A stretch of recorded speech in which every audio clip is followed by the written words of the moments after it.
semuanya, selamat datang di Edukasi Talk. Hari ini kita akan membahas topik-topik yang sering menjadi perdebatan nih. Saya Nadia Laili Karima dan rekan saya Ziva Rizky Putri Nandat yang akan memandu di diskusi kita hari ini. Slogan SMK bisa menjanjikan lulusan-lulusan yang siap untuk kerja, tapi realitanya lulusan SMK menempati nilai pengangguran yang paling tinggi di data statis kita. Nah, mari kita ambil contoh kasusnya. Ada siswa A masuk ke SMK karena dorongan orang tuanya mengharapkan siswa tersebut tuh bisa mudah untuk masuk ke dunia kerja dan diserap oleh industri. Namun kenyataannya di lapangannya tuh siswa tersebut dianggap belum mampu dan belum bisa untuk masuk ke dunia kerjanya. Di saat yang bersamaan, siswa B yang merupakan lulusan SMK juga dan mempunyai cerita yang kurang lebih sama dengan siswa A dianggap mampu untuk bersaing di dalam dunia kerja. Nah, di mana letak mislingnya? Mari kita bahas bersama narasumber kita hari ini. Perkenalkan, nama saya Niklaus, saya dari jurusan Rekayasa Perangkat Lunak. Baik, Niklaus, terhitung kamu sudah lulus SMK saat ini, apakah kamu merasa sudah betul-betul siap untuk terjun ke dunia kerja? Belum sih, soalnya orang tua saya masih ngandelin saya buat bantuin pekerjaannya, yaitu di rumah, gelar pakaian, dan menjahit sesuatu. Jadi benar-benar masih butuh bantuan saya. Jadi dari diri kamu sendiri atau dari pihak dunia kerjanya? Dari saya sendiri.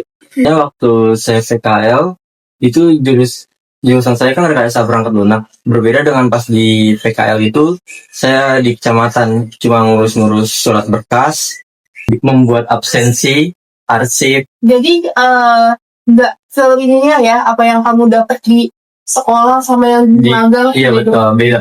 Pertanyaan selanjutnya akan dilanjutkan oleh teman saya. Oke, jadi menurut kamu nih, ada nggak sih hal atau skill tertentu yang baru kamu sadar pas masuki dunia kerja, tapi tuh pas di sekolah kita belum sempat dipelajarin?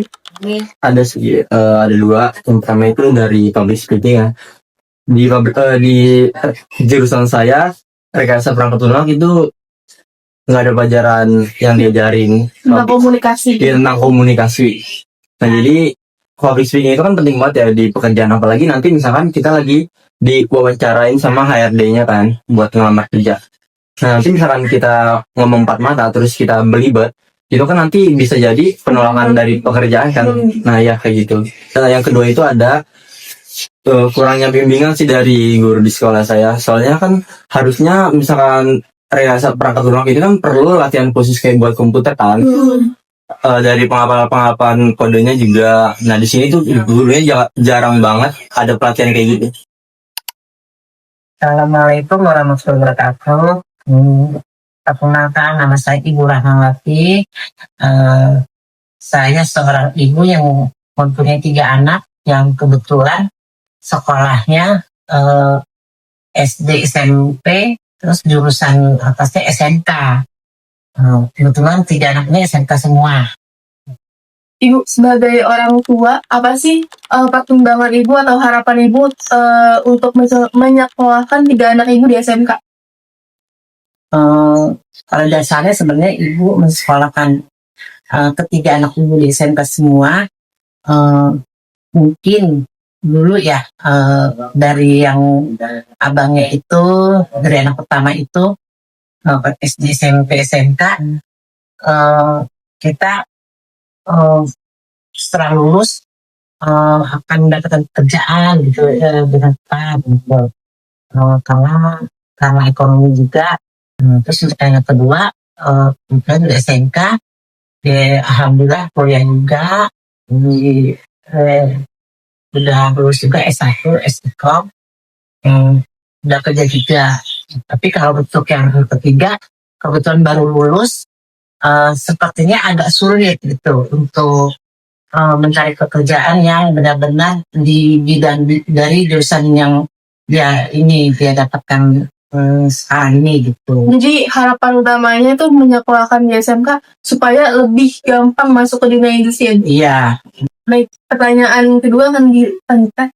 Oke, jadi menurut ibu bagaimana ibu lihat peluang kerjanya saat ini? Apakah peluang kerjanya bu, apakah mudah untuk dimasuki atau sulit dengan jurusan yang ada? Kalau kita yang untuk yang nomor 3 kayaknya sepertinya rada sulit ya untuk lapangan kerja yang zaman ini gitu ya, rada sulit tuh. Mungkin kalau kembali lagi ke rezekinya mereka, kalau memang dia kita udah ikhtiar dan mana gitu kan, ya itu semua kan urusan Allah ya, masalah rezeki. Untuk yang pertama sama yang kedua gimana tuh, Bu? Kalau untuk pertanyaan yang kedua alhamdulillah lancar. Jadi lebih ke jurusannya ya, Bu? Iya, Pengaruh. apalagi yang kedua itu emang jurusan banget. Baik. Kebetulan sih waktu abang ini nih yang nomor 1 untuk ibu yang pertama gampang memang. Nah, itu waktu itu dia di security kereta api. Itu sesuai sama jurusan SMK-nya, Bu? Kebetulan tidak sesuai juga. Tapi masih gampang ya? ya? Masih gampang. Tapi kalau yang kedua juga gampang, bukannya kan sih, mungkin emang udah rezekinya ya, tapi dia waktu itu masuk kerjanya itu dari D3, lulus D3. Perkenalkan, nama saya Nadia Laili Karimah. Di sini saya sebagai narasumber yang merupakan lulusan SMK jurusan Tata Boga. Oke Laili, sekarang kan kamu udah lulus dari SMK nih. Nah, menurut kamu berdasarkan pengalaman kamu sendiri, kamu ngerasa siap nggak sih untuk masuk ke dunia industri? Saya ngerasa sangat cukup siap untuk masuk ke dunia industri, karena kan kita sebagai anak-anak SMK ini kan diharuskan untuk mengikuti magang ya selama 6 bulan. Nah, di sini tuh magang ini menjadi perbekalan yang membuat kita ini siap gitu untuk masuk ke dunia kerja. Oke, jadi dengan kesiapan itu, dengan adanya magang juga, jadi kamu ngerasa lebih mudah ya untuk masuk ke dunia industri? Iya betul, karena kan karena bisa dibilang kita ini tinggal ngelanjutin doang ya, jadi nggak mulai dari nol lagi gitu. Nah, untuk pertanyaan selanjutnya nih, menurut kamu dari pengalaman kamu sendiri, itu ada nggak sih hal atau skill tertentu yang kamu tuh rasa tuh penting banget sebelum kamu masuk kerja? Ada sih, jadi dalam bidang perhotelan sendiri, kita kan menawarkan hospitality ya, pelayanan yang baik. Nah, salah satu pelayanan yang baik ini adalah komunikasi yang baik juga. Jadi seharusnya skill dalam berkomunikasi ini tuh harus diasah atau harus dimiliki dulu sebelum masuk ke dunia kerja gitu. Jadi apalagi public speaking yang baik ini tuh bukan cuma dibutuhin di sekitaran perhotelan aja, tapi di semua dunia kerja juga butuh gitu. Jadi seharusnya memang harus disiapkan sedari awal sebelum masuk. Halo, selamat malam teman-teman. Saya Muhammad Yasugja. Saya sebagai komis di Hotel Mercure Jakarta Grogol. Baik, Pak Jaya, dari kacamata industri, lebih tepatnya nih di industri perhotelan ya Pak. Apakah lulusan SMK ini tuh siap untuk memenuhi kebutuhan di dunia industri Pak? Nah, kalau untuk di industri hotel sendiri ya, khususnya di kitchen, lulusan SMK itu sebenarnya sudah cukup kok untuk masuk ke dalam dunia industri hotel itu. Soalnya kayak di industri hotel tuh anak-anak SMK yang sekarang tuh udah mulai pada jago-jago gitu. Jadi apakah bisa dibandingkan sama yang mungkin sama yang kuliahan gitu Pak, skillnya atau dari cara belajar atau dari cara kerjanya gitu Pak?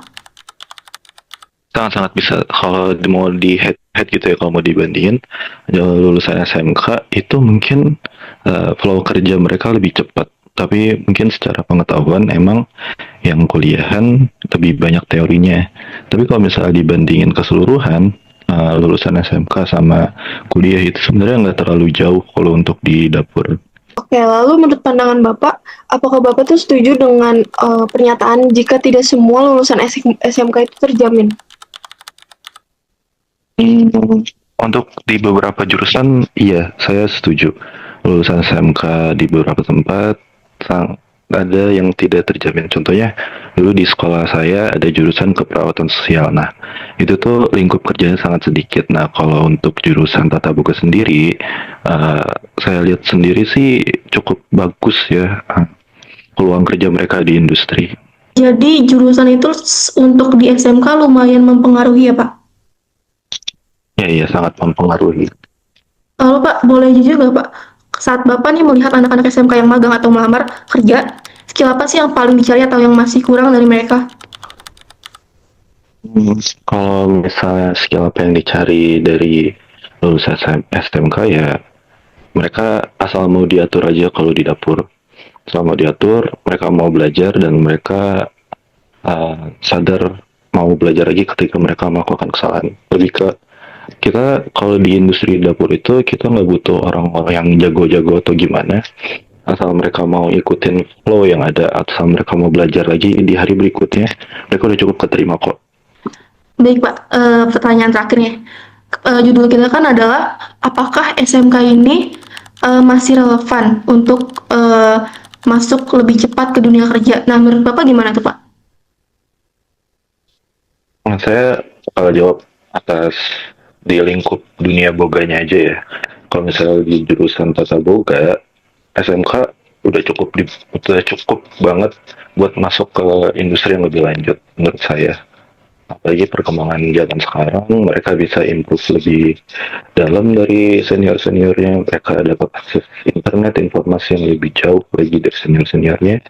Dan di beberapa kompetisi, anak-anak SMK itu sangat bagus. Udah mulai bisa melebihi senior. Jadi menurut saya, ya SMK itu udah cukup buat masuk ke industri yang lebih lanjut.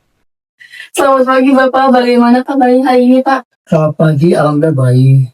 Kenalkan Pak, kami dari mahasiswi jurusan Bimbingan dan Konseling semester 2 Universitas Negeri Jakarta. Saya Nadia Lai Karimah, saya Ziva Rizky Penanda. Saat ini kami sedang melakukan wawancara narasumber untuk keperluan tugas akhir kami Pak, wawasan pendidikan. Dan kami membutuhkan pandangan Bapak sebagai guru BK dalam menyikapi persoalan SMK ini Pak. Iya, oke. Terima kasih buat kunjungannya di sekolah kita. Perkenalkan saya Pak Ferry Muhammad Arianto. Kebetulan saya alumni BK dari Indra. Berapa lama ngajar di BK-nya? Sudah hampir 30 tahun berkecimpung di dunia BK. Jadi pada hari ini saya senang sekali nih kedatangan dari mahasiswa UNJ untuk kita bisa bincang-bincang ya Iya Pak. terkait dengan tugas kuliah dan sebagainya. Silakan berlanjut dah. Kita mulai ke pertanyaan pertama ya Pak. Boleh. Pak Ferry, dari sisi bimbingan konseling sendiri nih Pak, bagaimana sekolah mempersiapkan agar siswa-siswanya ini tuh siap untuk masuk ke dunia industri Pak? Iya, jadi langkah awal yang biasa kita terapkan di sekolah ini adalah ketika mereka mulai dari MPLS ya, pertama kali masuk. Di situ kita sudah melakukan pemetaan kepada mereka. Setiap siswa kita akan tanyakan, kamu masuk ke SMK ini tujuannya apa? Apakah bekerja, apakah kuliah? Dan mayoritas memang yang masuk di SMK ini mereka keinginannya untuk bekerja, bukan untuk kuliah. Nah, ketika mereka menyatakan sudah untuk bekerja, maka kita memberikan wawasan ke mereka bahwa SMK ini ada beberapa bidang yang nantinya mereka bisa ambil dalam hal PKL-nya mereka nanti. Yang pertama adalah front office, yang kedua housekeeping, yang ketiga kitchen, public area, dan sebagainya. Seperti itu. Baik. Di pertanyaan kedua nih Pak, bagaimana pandangan Bapak nih terkait kasus ada siswa yang mudah diterima di industri perhotelan, ada juga yang susah untuk masuk nih Pak. Iya, jadi yang pertama yang mudah diterima di industri perhotelan itu adalah siswa yang memiliki skill dan kemauan yang tinggi. Artinya gini, ketika mereka memang masuk ke SMK ini, mereka sudah jelas tujuannya apa, mau apa, dan kemana, seperti itu. Dan biasanya mereka belajar adalah mereka yang ketika belajarnya ini, tidak belajar karena terpaksa ya, tapi benar-benar kalau mereka punya sesuatu lah yang mau mereka gapai. Nah, untuk kasus yang kedua itu kenapa terjadi? Memang ini terjadi karena mohon maaf siswa itu tidak siap masuk di sekolah tersebut. Karena buat dia mungkin sekolah itu bukan pilihan dia, tapi paksaan dari orang tuanya. Dan terkadang ini jadi dilema juga sebagai guru BK ya, kadang saya nemuin kasus. Nah, ketika siswa seperti ini gimana cara kita? Akhirnya kita yang bisa melakukan bimbingan ke siswanya dan juga bimbingan ke orang tuanya agar nanti tamat SMK kalau bisa nih siswanya dibiarkan memilih apa yang menjadi keinginan mereka, bukan keinginan orang tua. Seperti itu. Sebelumnya, itu kan ada contoh kasusnya kalau misalkan ada siswa yang sulit diterima. Iya. Kira-kira evaluasi apa yang biasanya sekolah lakukan untuk membantu mereka? Iya, biasanya memang kita juga pernah mengalami ya kendala ketika siswa kita tamat dari SMK Krisanti, justru mereka nggak jadi apa-apa. Itu biasanya kesalahan dari awal ketika mereka masuk. Kadang di situ kan, mohon maaf, siswa ketika masuk sekolah itu bukan berdasarkan keinginan siswa, tapi berdasarkan keinginan orang tua yang memaksakan siswa itu untuk sekolah. Pengalaman di SMK Krisanti itu pernah saya alami tuh, ketemu siswa yang seperti itu. Jadi ada semacam benturan antar siswa dengan orang tua. Dan cita-cita akhirnya tamat dari SMK Krisanti memang mereka nggak jadi apa-apa. Mereka gagalnya mereka bukan karena mereka, tapi memang karena maunya orang tua yang memaksakannya anaknya sekolah di sini. Itu sebagai contoh seperti itu. Paling kami di awal ketika penerimaan siswa baru itu biasanya di NPS dan sebagainya, saya selalu sebagai guru BK selalu melakukan pemetaan terlebih dahulu. Kamu tamat SMK mau kemana nih? Itu tugas saya itu sebagai guru BK. Ketika sudah ada pemetaan baru saya akan mengarahkan, membimbing. Di SMK itu diadain PKL ya Pak? Iya betul. Nah, apakah PKL ini tuh bisa menjadikan patokan kalau siswanya ini tuh udah siap kerja nantinya Pak? Iya, biasanya memang namanya SMK kan PKL itu wajib ya. Ada sekolah tertentu yang PKL hanya 3 bulan. Tapi kami di Krisanti 6 bulan wajib PKL. Kapan mereka PKL itu di bulan Januari sampai Juni. Jadi di semester 4 ya, istilahnya seperti itu. Kelas 11, semester 4 ya, seperti itu. Dan biasanya ketika nanti mereka di kelas 11 awal dari tahun ajaran baru nih, umpamanya nanti bulan Juli sampai Desember, kita ngebimbing mereka tuh. Kita mengarahkan mereka berdasarkan pilihan tadi, bidang mana mereka akan PKL. Apakah front office, housekeeping, kitchen, atau public area. Itu kita udah data di awal. Dan nanti kami, kajurnya juga, guru-guru juga melakukan bimbingan-bimbingan. Jadi ketika pulang sekolah, mereka dikumpulkan, kita training mereka, kita bekali mereka. Ini kalau kamu pilih Apple, konsekuensinya seperti ini. Yang disiapkan seperti ini.